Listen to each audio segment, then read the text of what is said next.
हिसार की ही एक खिलाड़ी ने विनेश फोगाट को चुनौती दे दी है। एक बड़ा मामला हिसार शहर का इस वक्त सामने निकल कर के आ रहा है। आपको बता देते हैं, एशियाई खेलों के लिए सीधा बिना ट्रायल के छूट दे दी गई है विनेश फोगाट को, यानी कि विनेश फोगाट और बजरंग पुनिया का सिलेक्शन बिना ट्रायल के कर दिया गया, जिसकी वजह से हिसार की ही रहने वाली अंतिम पंघाल ने जो है उच्च न्यायालय का रुख किया है। हालांकि ये जो पूरा मामला है वो कोर्ट के अंदर जा पहुंचा है और इस पूरे मामले के पीछे का कारण ये है, एशियाई खेल होने वाले हैं जिसको लेकर के विनेश फोगाट को बिना ट्रायल के आगे पूरे भारत को रिप्रेजेंट करने की जिम्मेदारी दे दी गई है। अब आप लोग सोच रहे होंगे कि आखिरकार ये लड़की है कौन जिसका नाम अंतिम पंघाल बताया जा रहा है। तो आपको बता देते हैं कि हिसार के ही पास के अंदर भगाना गांव है, बिल्कुल आज़ाद नगर से थोड़ा सा आगे, वहाँ की ये रहने वाली है।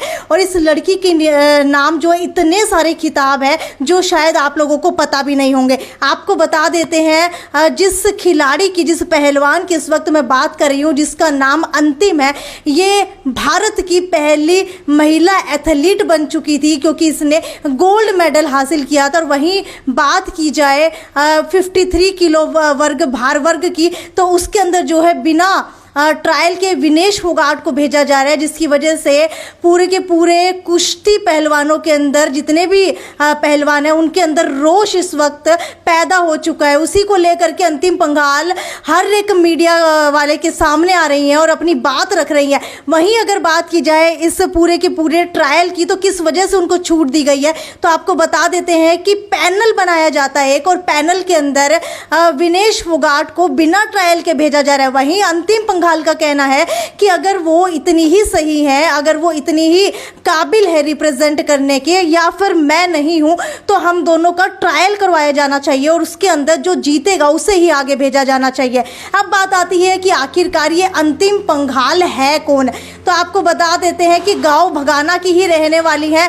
हालांकि इनका नाम अंतिम किस वजह से पड़ा, क्योंकि आज तक आपने सुना नहीं होगा कि किसी भी लड़की का नाम अंतिम रखा जाता हो। तो इसके पीछे भी एक कहानी है, क्योंकि ये कुल मिलाकर के 4 बहनें हैं। जब इनके गांव के अंदर इनका जन्म हुआ तो ये चौथी बहन थी, लेकिन इनके जो पूरा गांव है, जो इनके परिवार वाले हैं, वो कहीं ना कहीं एक लड़के की उम्मीद जताए हुए थे कि एक लड़का पैदा होगा। लेकिन जैसे कि गांव की रीत थी कि चौथी लड़की पैदा हुई है तो उसका नाम अंतिम रख दिया गया, ताकि आगे जो है कोई और लड़की पैदा ना हो। इसकी वजह से आज उनका नाम अंतिम रखा गया है। और उनकी एक बड़ी बहन भी है जो वो भी जो है स्पोर्ट्स के अंदर ही खेलती है। खैर, आपको सुनवाते हैं कि अंतिम पंघाल ने आखिरकार हाई कोर्ट का रुख किस वजह से किया है, और क्या जो उन्होंने विनेश फोगाट को चुनौती दी है, क्या वो सही में जितने भी कुश्ती पहलवान हैं वो उनका साथ देने वाले हैं, और क्या एक जो है जो न्याय उनकी उम्मीद जो वो जताए हुए, क्या उसको न्याय मिलने वाला है। सुनते हैं कि आखिरकार उनको किस बात का रोष है।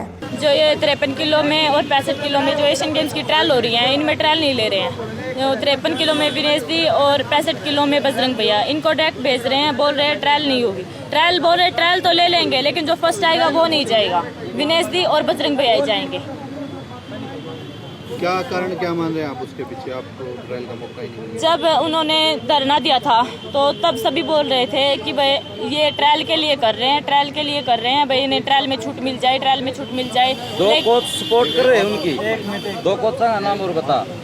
जब उन्होंने ट्रायल के लिए वो किया था तो सब बोल रहे थे ट्रायल वो होगी, ट्रायल के लिए कर रहे हैं, ये ट्रायल के लिए कर रहे हैं। लेकिन जब मेरे कोच के पास फोन आया तो मेरे कोच ने ज्ञान और अशोक कोच है जो इनकी साइड ले रहे हैं, जो कमेटी के कोच बनाए हुए हैं, और वो ही उनका डायरेक्ट बेचने कर रहे हैं। और जब उन्होंने हमारे कोच के पास फ़ोन किया कि भाई आपको वहाँ पे धरना पे आ जाओ, तो मेरे कोच ने मुझे एक फ़ोन पे उनके पास भेज दिया, बोले न्याय की लड़ाई लड़ रहे हैं। और तब सभी बोल रहे थे जूनियर बच्चों का हक मारेंगे लास्ट में, और उन्होंने ऐसा ही किया। अब विनेश दी से पूछते हैं, विनेश दी अगर उस दिन आप उस पर बोल रहे थे कि भाई तू खेल मंत्री से जाके बोल दे कि भाई तेरी कॉमनवेल्थ में तेरे साथ चीटिंग हुई थी, तू जीती हुई थी, तो आज फिर विनेश दी आप मेरे साथ धोखा कर रहे हो। तब तो आप बोल रहे थे, आज फिर से मेरे साथ धोखा कर रहे हो विनेश दी आप। स्वीकार करे उसने। खुद ने उनने मेरे तो यह बात बोली कि भाई अंतिम तेरी मेरी कुश्ती हुई थी तो जब उसमें चीटिंग हुई थी तो यह बात तू खेल मंत्री तब बोलते, जबकि उनने मेरे तो खुद ने यह बात कही है। तो आज फिर वे मेरे गले नुए करने लग रहे। मैं उनके साथ में खड़ी थी, उनके एक फोन पर उनका गला गई मैं, और फिर भी उन्होंने मेरे साथ नू करे। आप क्या मांगे आपकी ट्रायल होना? मैं यो चाहूँ कि 53 और 65 किलो में दोनों वजन में ट्रायल होनी चाहिए। मेरा अंडर-20 वर्ल्ड चैंपियनशिप में गोल्ड मेडल है, मैं भारत की पहली महिला थी। और 2023 में जो एशिया चैंपियनशिप हुई थी सीनियर में, उसमें मेरा सिल्वर मेडल आया। तो अभी जो नहीं माने तो क्या आप कोर्ट का सहारा लोगे? हाँ, हम बिल्कुल सहारा लेंगे। अब देखने वाली बात यह है कि पहले ही दिल्ली के अंदर पहलवानों को लेकर के घमासान छिड़ा हुआ है, तो वहीं अब अगर हरियाणा की बात की जाए तो हरियाणा के अंदर भी विनेश फोगाट को लेकर के एक बार दोबारा से सुर्खियां गरमाती हुई नजर आ रही है। विनेश फोगाट का नाम तो आपको अच्छे से याद ही होगा, दिल्ली के जंतर मंतर के ऊपर काफ़ी समय से धरना दे रही थी और साथ ही साथ बजरंग पुनिया भी दे रहे थे, उनके साथ साक्षी मलिक भी दे रही थी, लेकिन तीनों पहलवानों में से 2 पहलवानों को छूट दे दी जाती है।